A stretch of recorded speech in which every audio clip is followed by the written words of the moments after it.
नमस्कार दोस्तों, हमारी आज की कहानी है वृद्धा आश्रम। खुशखबरी है मम्मी, मेरा प्रमोशन हो गया। कंपनी की तरफ से मुझे अमेरिका जाना है 3 साल के लिए। अभिषेक ऑफिस से घर आते ही मम्मी के पैर छूते हुए बोला। भाव विभोर हो उठी प्रीति जी अभिषेक के सिर पर हाथ फेरकर फट से अभिषेक के पापा की फोटो के सामने हाथ जोड़कर खड़ी हो गई। आंखों में खुशी के आंसू झिलमिला गए। परी की तेज नज़र हमेशा दादी पर जमी रहती है। आंखों में नमी का एक कतरा आते ही ना जाने अचानक कहाँ से आ जाती हैं परी। दादी, हम अमेरिका जाएंगे, हिप हिप हुल्ले, कहते हुए दादी के दोनों हाथ पकड़कर परी गोल गोल घूमने लगी। अरे अरे परी, बस बस बस लाडो, दादी गिर पड़ेंगी, कहते हुए प्रीति जी खिलखिलाकर हंस पड़ी। बहुत खुश थी आज प्रीति जी। अभिषेक के पापा की छोटी सी नौकरी से ही गृहस्थी की गाड़ी चलती थी। अक्सर वे पत्नी का हाथ स्नेह से थाम कर कहते थे, तुम्हारे जैसी जीवन संगिनी पाकर धन्य हो गया और छोटी सी नौकरी में बच्चों को योग्य बना दिया।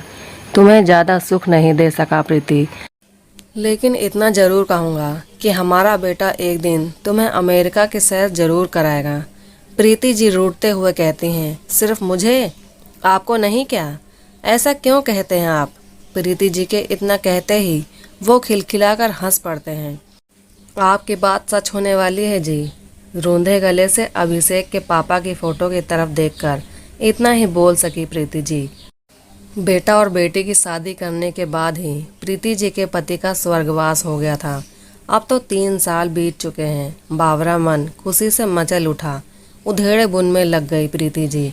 यह रखना पड़ेगा, वह रखना होगा, इसकी ज़रूरत होगी। ना जाने क्या क्या इसी उत्साह और उमंग में डूबी किचन की ओर जा रही कि वहीं उन्होंने सुना, अभिषेक, वृद्धाश्रम ही सही रहेगा।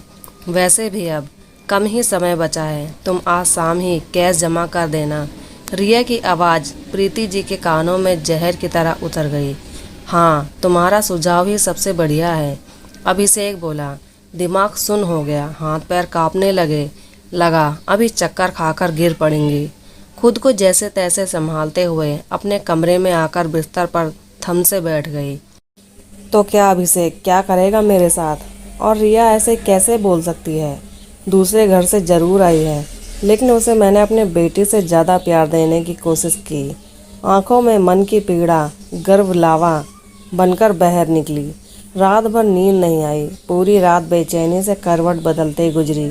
अभिषेक, रिया, परी सब खुश थे। मायूस थी तो बस प्रीति जी, लेकिन वह भी एक मजबूत महिला थी। मन में कुछ दृढ़ निश्चय कर चुकी थी। नहीं जाऊंगी वृद्धाश्रम। इस घर से मैं कंकाल बनकर मर जाऊंगी, लेकिन वृद्धाश्रम नहीं जाऊंगी। 2 दिन बाद सुबह से घर में चहल पहल मची थी।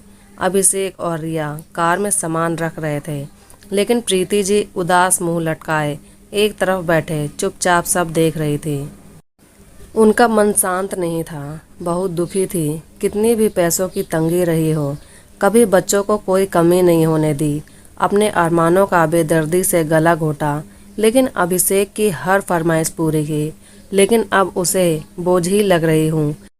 मुझे वृद्धाश्रम भेजने की तैयारी है। मन में तूफान उठा हुआ था, लेकिन फिर भी प्रीति जी चुप ही रहीं। वो देखना चाहती थी कि अभिषेक की जुबान लड़खड़ाती है या नहीं। कुछ भी कहते हुए तभी अभिषेक आया और बोला, चलो मम्मी। लेकिन कहाँ? अरे बस आप चलो तो।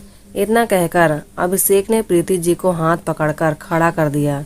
बुझे हुए मन के साथ वह आकर कार में बैठ गई। मासूम खोई खोई सी थी कि अचानक वृद्धाश्रम के सामने कार रुक गई। दिल धक से रह गया, गला रूंध गया। इतनी जल्दी थी इन लोगों को मुझे यहाँ पहुँचाने की कि रुलाई छूटने ही वाली थी कि एक आघात और लगा। वृद्धाश्रम के गेट पर उनकी बेटी भी खड़ी थी। ओह, तो मेरी बेटी भी इनके षड्यंत्र में शामिल है। माँ पर जान छिड़कने वाले अपने बच्चों का यह रूप देखकर प्रीति का हृदय छलनी हो गया, लेकिन खुद को संभालते हुए जैसे जैसे चली तो लड़खड़ा कर गिरने लगे। अभिषेक ने फुर्ती से हाथ थामकर संभाल लिया। अभिषेक मुस्कुरा रहा था। उसको देखकर प्रीति जी के मन में कड़वाहट से आ गई। Happy birthday to you, happy birthday Preeti ji. अचानक चौंक उठी प्रीति जी। सजा हुआ हॉल, टेबल पर रखा हुआ केक, बहुत ढेर सारे वृद्ध जन खुशी से ताली बजाते हुए कह रहे थे और प्रीति जी अचंभित थी। सबका जन्मदिन याद रखने वाले हमारी मम्मी आपका जन्मदिन हमेशा भूल जाते हैं। कुछ ही दिनों में मैं अपनी मम्मी को लेकर अमेरिका चला जाऊंगा, फिर पता नहीं कितने दिनों बाद हमारा यहाँ आना हो। इसलिए हम अपनी मम्मी का यह जन्मदिन यादगार बनाना चाहते हैं। लव यू मम्मी, आपने हमारे लिए बहुत तपस्या की, अब हमारी बारी है। इतना कहते हुए अभिषेक मम्मी के कदमों में झुक गया। आंसू की अविरल धारा बह निकली प्रीति जी की आंखों से। कितनी बेवकूफ़ हूँ मैं, कितनी बड़ी भूल कर गई अपने बच्चों को समझने में। कानों में रुई लगा लो दादी, प्लेन उड़ने वाला है। पापा ने समझाया था ना, सब भूल जाती हो आप तो। परी चहकते हुए बोल रही थी। प्रीति जी अपने कानों में रुई डालती हुई गर्व और संतुष्ट के आनंद में झूम उठी। तो दोस्तों, कैसी लगी ये कहानी? अगर अच्छी लगी तो प्लीज़ वीडियो को लाइक करें, शेयर करें और हमारे चैनल को सब्सक्राइब करें। और इस कहानी को लेकर आपकी क्या राय है यह हमें कमेंट करके ज़रूर बताएं। धन्यवाद।